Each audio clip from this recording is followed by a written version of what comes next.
কথায় আছে, নির্দিষ্ট সময়ের বাইরে কর্মবিমুখ হয়ে অতিরিক্ত সময় যে শুধু শুয়ে থাকে, সেই সঙ্গে তার ভাগ্যও শুয়ে থাকে। তাই সঠিক সময়ে নিদ্রা পরিত্যাগ করে শাস্ত্র অনুযায়ী সঠিক দৈব মুহূর্তে স্নান করে কার্যসিদ্ধি মন্ত্রকে জাগৃত করে সাফল্যের চাবি দিয়ে ভাগ্যের তালা খুলুন। কারণ শাস্ত্র অনুযায়ী সঠিক স্নানের মধ্যেই লুকিয়ে আছে আপনার সাফল্যের চাবিকাঠি বা কার্যসিদ্ধির মন্ত্র। নমস্কার, আমার সকল দর্শক বন্ধুদের আমি আমার চ্যানেলে অনেক অনেক স্বাগত জানাই। দর্শক বন্ধু, আজকের দিনটি খুবই বিশেষ এবং গুরুত্বপূর্ণ, আর এর মাহাত্ম্যও রয়েছে অনেক। আজকে হলো ভগবান শ্রী শ্রী জগন্নাথ দেবের শুভ স্নান যাত্রা, আর ঠিক এক পক্ষকাল পরেই শুরু হচ্ছে ভগবান জগন্নাথ দেবের শুভ রথযাত্রা। রথযাত্রার পূর্বে যেমন এই স্নান যাত্রার বিশেষ গুরুত্ব রয়েছে, ঠিক সেইভাবে আমাদের জীবন সমৃদ্ধিতেও স্নানের একটা বিশেষ গুরুত্ব রয়েছে।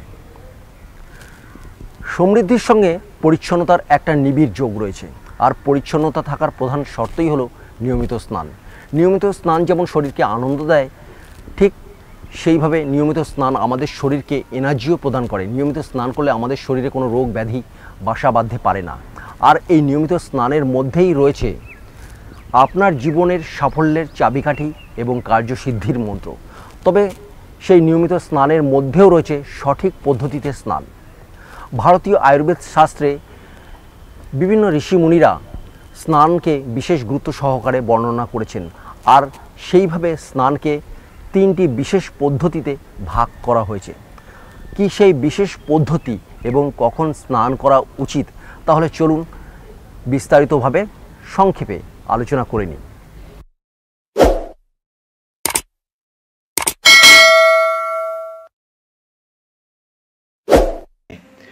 খুব টেনশনে থাকলে ঠান্ডা জলে স্নান সেরে নিলে শরীর মন ঠান্ডা হয়, মস্তিষ্কের কোষ শিথিল হয়, বাড়তি উদ্বেগ দূর হয়। স্নানেও বিভিন্ন প্রকারভেদ রয়েছে, যেমন ব্রহ্মস্নান, দেব স্নান ও ঋষি স্নান।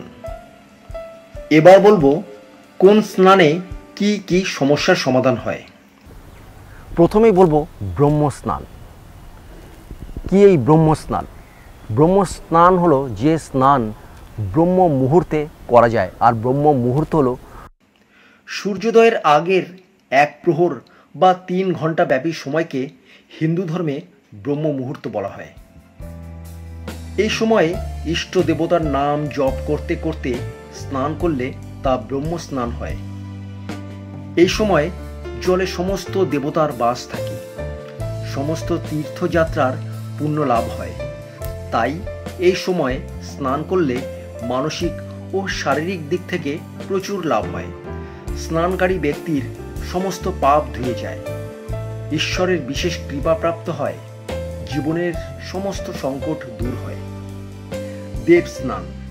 সূর্যোদয়ের ঠিক পরেই যারা স্নান করেন, নদী অথবা নিজের বাড়িতে গঙ্গা যমুনার মতো পবিত্র নদীর নাম জপ করতে করতে স্নান করলে সেই স্নান হলো দেব স্নান। এই সময় স্নান করলে আসন্ন সমস্ত সমস্যা দূর হয়ে যায়। ঋষি স্নান। যখন ভোরবেলায় আকাশে বিভিন্ন তারা বিদ্যমান, আর এমন সময় সূর্য পূব আকাশে দেখা দিতে শুরু করেছে, এমন সময় তারা দেখতে দেখতে স্নান করাকে বলা হয় ঋষি স্নান। এই সময় স্নান করলে সমস্ত কাজের বাধা দূর হয়। তবে যেভাবেই স্নান করুন না কেন, স্নানের একটা বিশেষ পদ্ধতি রয়েছে। কিভাবে স্নান করবেন? স্নানের সময় প্রথমে মাথায় জল ঢালুন। ঠান্ডা জল মাথা থেকে শরীর বেয়ে পা দিয়ে যেভাবে নেমে যাবে, মাথার গরম শরীর হয়ে পায়ের মাধ্যমে দূর হবে।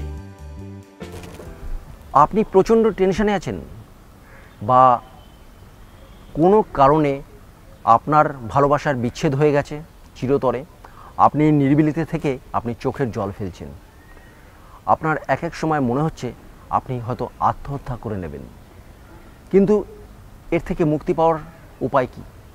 প্রথমেই আপনাকে সেই মুহূর্তে যেটা করতে হবে, আপনাকে প্রচণ্ড ঠান্ডা জলে স্নান করতে হবে। 1 বালতি ঠান্ডা জল নিয়ে আপনার মাথায় ঢালতে হবে। দেখবেন নিমিষে আপনার টেনশন গায়েব। দর্শক বন্ধু, আজ এই পর্যন্তই। ভালো লাগলে ভিডিওটিতে লাইক করবেন এবং শেয়ার করবেন। আর আমার চ্যানেলে যদি নতুন হয়ে থাকেন তাহলে অনুরোধ করব অবশ্যই সাবস্ক্রাইব করে পাশের নোটিফিকেশান বেলটি অন করে দিন। দেখা হচ্ছে পরের আরেকটি নতুন ভিডিওতে। ততক্ষণ বাই বাই।